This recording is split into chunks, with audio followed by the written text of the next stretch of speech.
حي على الفلاح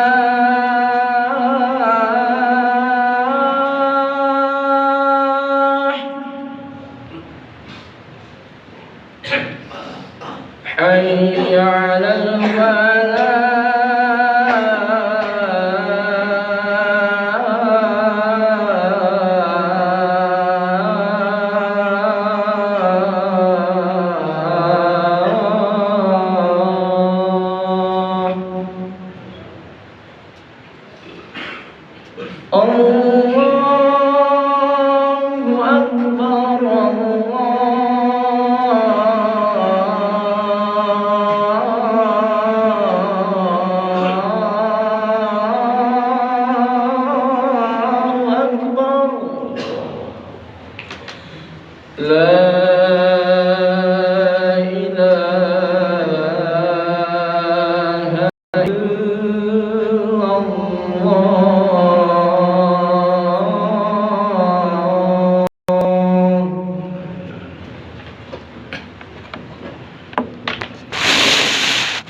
Alhamdulillahilladzi lam yattakhidh walada wa lam yakul lahu syarikun fil mulk wa lam yakul lahu waliyyun minadh-dhulli wa kabbirhu takbira.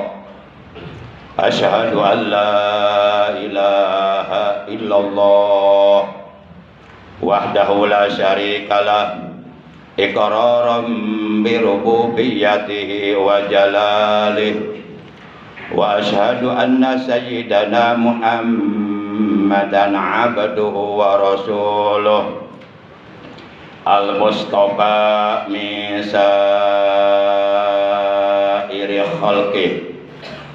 Allahumma shalli wa sallim wa barik ala sabiyyihi wa habibihi Sayyidina wa habibina wa syafi'ina wa qurrati a'yunina wa maulana Muhammad wa ala alihi wa ashabihi wa man tabi'ahu ila yaumil qiyamah. Amma ba'd, faya ayyuhal hadiruna rahimahullah wa hadakumullah wa hafidhakumullah. Ittaqullaha ta'ala haqqa tuqatih wa la tamutunna illa 'alal Islam.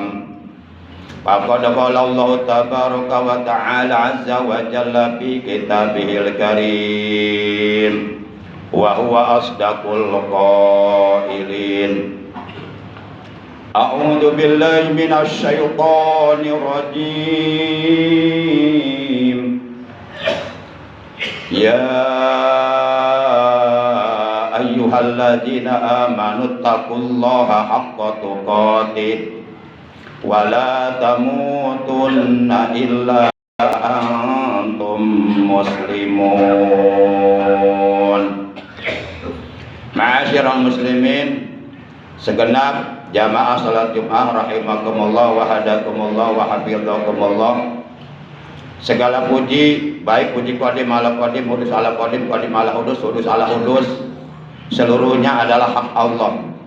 Hanya Allah yang maha terpuji, yang berhak untuk dipuji oleh seluruh makhluknya. Allah yang maha terpuji, Allah yang maha kaya dari seluruh alamnya, senantiasa menganugerahkan kepada kita berbagai macam nikmatnya, baik nikmat zahir maupun nikmat batin, terutama nikmat iman, Islam dan ihsan merupakan nikmat yang sangat amat mulia. Kemudian sholawat teriring salam semoga tetap dilimpahkan selalu atas manusia yang paling istimewa, manusia yang paling mulia, paling agung, diagungkan, dimuliakan oleh Allah yang maha agung, yang maha mulia.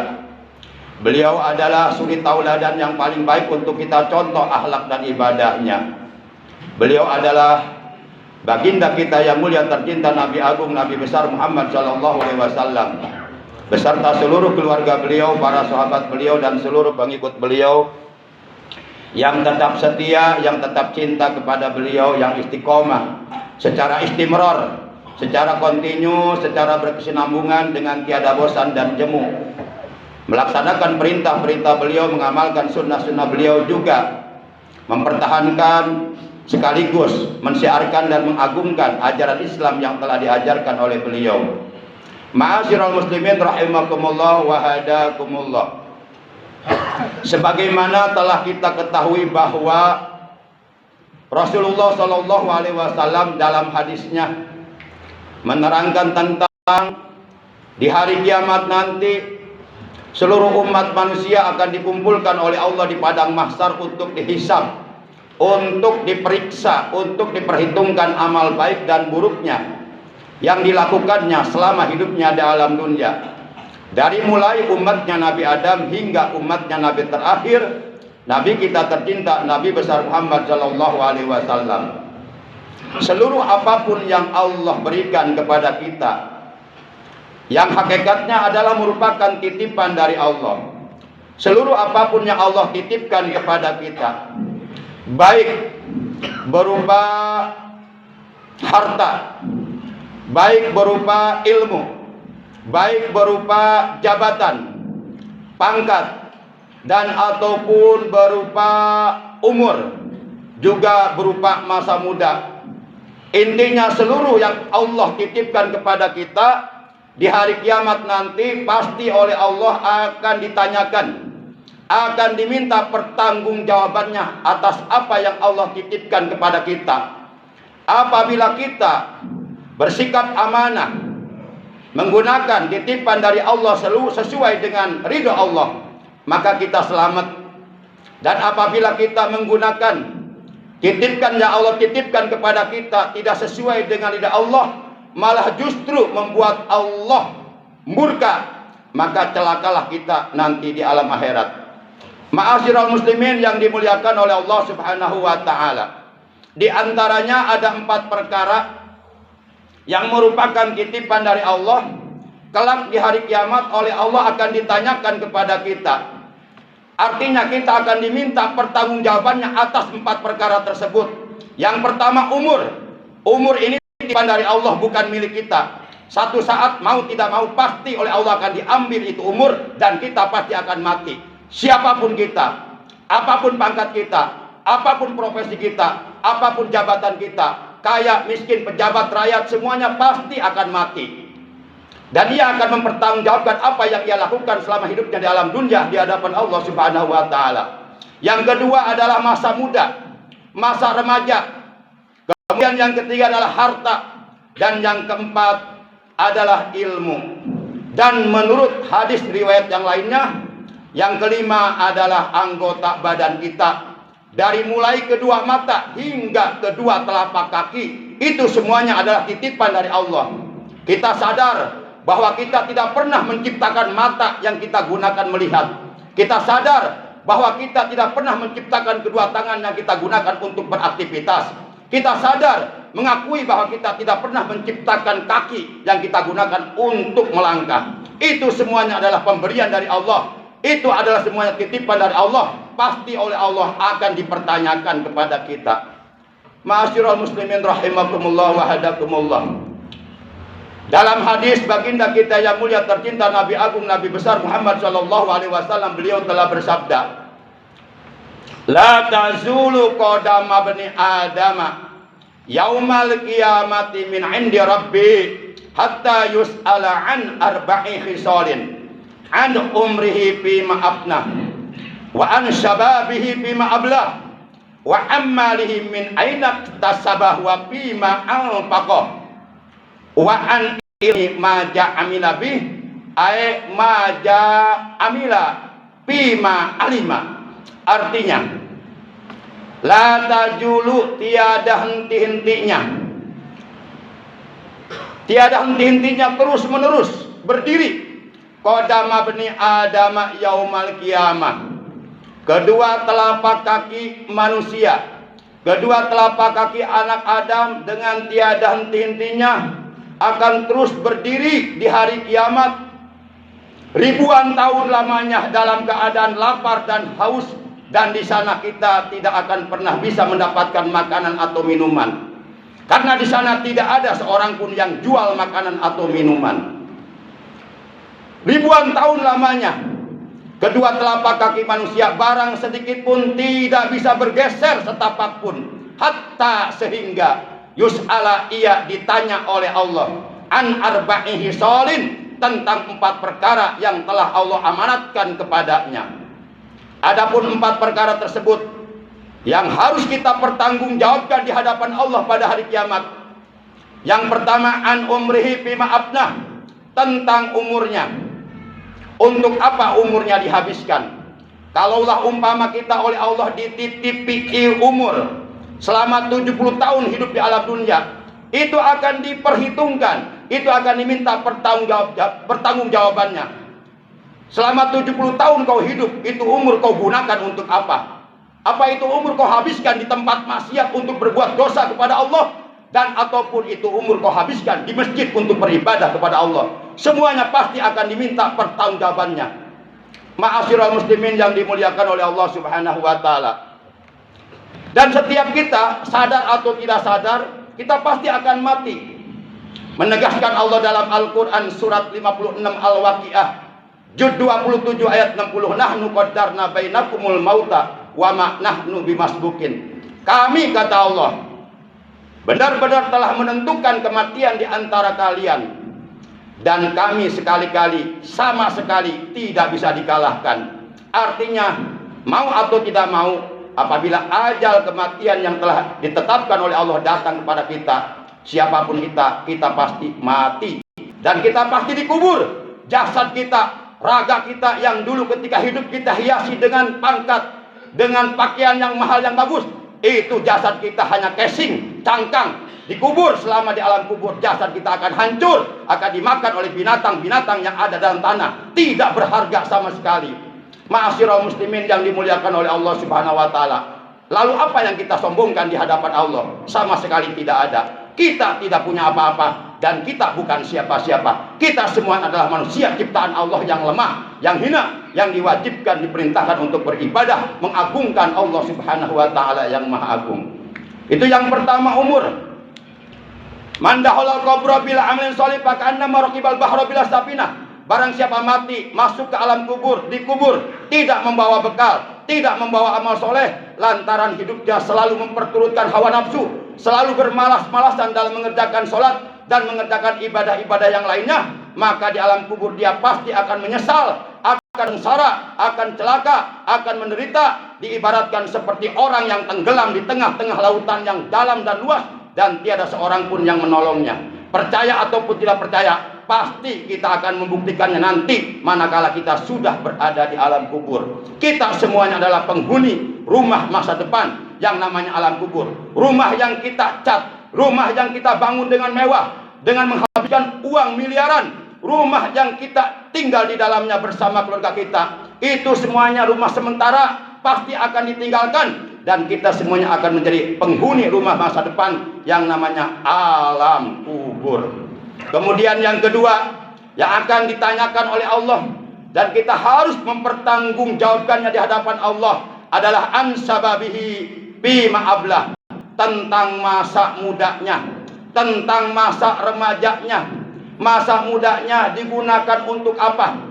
Apakah masa mudanya hanya digunakan untuk berhura-hura, untuk berpesta pora, untuk bersantuy-santuyan, untuk berpoya-poya, untuk memperturutkan seluruh keinginan hawa nafsunya? Atau masa mudanya dihabiskan untuk tekun beribadah kepada Allah, untuk tekun istiqomah mengerjakan amal kebaikan, melakukan perbuatan-perbuatan yang bermanfaat untuk orang lain?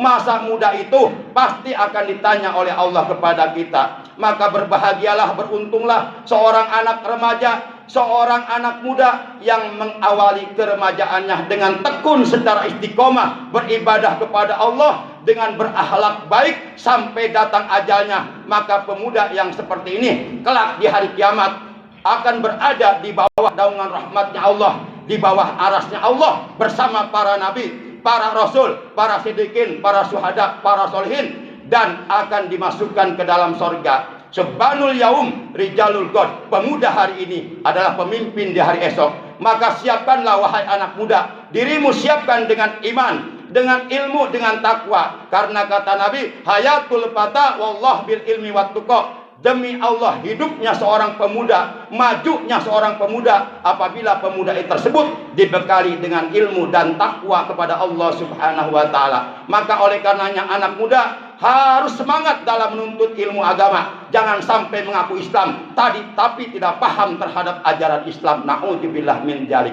Kemudian yang ketiga yang akan ditanyakan oleh Allah kepada kita, an malihi min aina tasabah wa bima anfaqah. Tentang hartanya, dari mana hartanya didapatkan dan untuk apa hartanya digunakan. Tentang harta ditanya depan dan belakang. Depannya, dari mana kau mendapatkan harta. Belakangnya, setelah kau mendapatkan harta, ditanya belakangnya, lalu harta itu kau gunakan untuk apa. Apakah engkau mendapatkan harta dengan cara yang bersih, dengan cara yang halal, dengan cara yang baik, dengan cara yang diridhoi oleh Allah, dan atau sebaliknya kau mendapatkan harta dengan cara yang haram, dengan cara yang keji, seperti menipu, membohong, membunuh, merampok, mencuri dan lain sebagainya. Itu semuanya harus dipertanggungjawabkan di hadapan Allah Subhanahu wa taala. Kemudian setelah kita mendapatkan harta yang berlimpah, rumah yang mewah, uang yang berlipat, mobil banyak mengkilat, semuanya itu akan ditanya, kau gunakan hartamu untuk apa? Apa kau gunakan? Apa kau habiskan hartamu untuk berbuat maksiat, menumpuk-numpuk dosa kepada Allah, untuk melakukan sesuatu yang tidak bermanfaat? Atau kau gunakan hartamu, kau habiskan hartamu untuk ibadah kepada Allah, untuk memajukan agama Allah, untuk menolong saudara-saudaramu yang hidupnya dalam kemiskinan, dalam kefakiran, dalam kemelaratan. Itu semuanya akan dipertanggungjawabkan. Ingat, ketika kita lahir, kita tidak bawa apa-apa. Dan nanti mati pun kita tidak akan bawa apa-apa. Cuma kain kapan 3 lapis yang akan membungkus jasad kita. Baju seragam bintang 1, bintang 2, bintang 3, bintang 4 tidak dipakai. Cuma kapan yang kita pakai untuk menghadap Allah Subhanahu wa taala. Maka hidup jangan sombong, karena orang sombong haram masuk surga. Baik sombong dengan keturunan, sombong dengan pangkat, sombong dengan jabatan, sombong dengan kekayaan, ataupun sombong dengan ilmu, dan ataupun sombong dengan ketampanan atau kecantikan. Yang namanya sombong itu sangat dibenci, dimurkai oleh Allah Subhanahu wa taala. Kemudian yang terakhir, yang keempat, yang akan ditanyakan oleh Allah kepada kita adalah an ilmihi ma ja'amila bih, ma ja'amila bima alima. Tentang ilmunya. Untuk apa ilmunya digunakan? Apakah ilmu pengetahuannya digunakan untuk sesuatu yang bermanfaat buat masyarakat, buat umat Islam seluruhnya, buat orang lain? Atau justru ilmunya digunakan untuk kejoliman, untuk kemunkaran, untuk kemaksiatan, untuk melakukan perbuatan-perbuatan buruk yang dilarang oleh Allah Subhanahu wa taala. Ingat, ketika kita lahir, kita tidak membawa ilmu. Kita tidak bisa apa-apa, tidak bisa membaca, tidak bisa melihat, tidak bisa berpikir ketika saat itu kita lahir dalam keadaan bayi. Kalau sekarang kita punya ilmu, pengetahuan, bisa ini, bisa itu hakikatnya adalah merupakan titipan dari Allah. Pasti akan ditanya, kau aku beri ilmu, apakah kau manfaatkan ilmu itu untuk orang lain? Apakah kau amalkan ilmu itu untuk dirimu sendiri? Itu akan ditanya. Dan yang terakhir, menurut hadis riwayat yang lainnya, yang akan diminta pertanggungjawabannya oleh Allah kepada kita di hari kiamat, an jismihi bima ablah, tentang anggota badan kita. Dari mulai kedua mata kita, lisan kita, kedua telinga kita, perut kita, kemudian sesuatu yang ada di bawah perut, yang namanya alat kelamin atau alat vital, termasuk kedua kaki kita, itu semuanya titipan dari Allah. Akan ditanya nanti di akhirat oleh Allah, kau gunakan untuk apa mata yang aku titipkan kepadamu? Kau gunakan untuk apa lisan yang aku titipkan kepadamu? Kau gunakan untuk apa telinga? Kau gunakan untuk apa kedua tangan? Kau isi apa itu perut yang aku ciptakan untukmu? Kau gunakan untuk apa alat vitalmu? Apa untuk yang halal atau untuk yang haram? Kau gunakan untuk apa kakimu? Semuanya akan diminta pertanggungjawabannya. Maka apabila kita menggunakannya tidak sesuai dengan diri Allah, maka siap-siaplah kita menerima siksaannya dari Allah di neraka. Na'udzubillah min dzalik. Ma'asyiral muslimin rahimakumullah wa hadakumullah. Akhirnya Izinkan Al-Fakir untuk membacakan ayat Al-Quran yang berbunyi, Innal ladzina kafaru min ahlil kitabi wal musyrikina munfakina hatta ta'tiyahumul bayyinah. Innal ladzina kafaru min ahlil kitabi wal musyrikina fi nari jahannam khalidina fiha ulaika hum syarrul bariyah. Innal ladzina amanu wa amilus solihati ulaika hum khairul bariyah. Jazaohum inda rabbihim jannatu adnin tajri min tahtiha al-anharu khalidina fiha abada radhiyallahu anhum wa radu an dzalika liman khasyya rabbah. Kata Allah dalam dua ayat ini, sesungguhnya orang-orang yang kafir, baik dari golongan ahli kitab dan orang-orang yang menyekutukan Allah, mereka oleh Allah akan ditempatkan di neraka jahanam, menjadi bahan bakar api neraka jahanam untuk selama-lamanya mereka dibakar. Mereka itulah seburuk-buruknya makhluk. Dan sesungguhnya orang-orang yang beriman dan beramal soleh, menghiasi keibadatnya dengan bertakwa kepada Allah, menjalankan perintah Allah, menjauhi larangan Allah, mereka itulah sebaik-baiknya makhluk. Tempat kembali mereka, balasan bagi mereka adalah surga-surga yang di bawahnya mengalir sungai-sungai. Kemudian mereka akan kekal di dalamnya untuk selama-lamanya. Allah ridho kepada mereka dan mereka pun senang berjumpa dengan Allah. Itulah balasan bagi orang-orang yang bertakwa, orang yang takut kepada Allah Subhanahu wa taala. Barakallahu li wa lakum bil ayati wa dzikril hakim wa taqabbala minni wa minkum tilawatahu innahu wasamiul alim. Aqulu qouli hadza wa astaghfirullah li wa lakum wa li syairil muslimina wal muslimat wal mu'minina wal mu'minati fastaghfiruhu innahu huwal ghafurur rahim.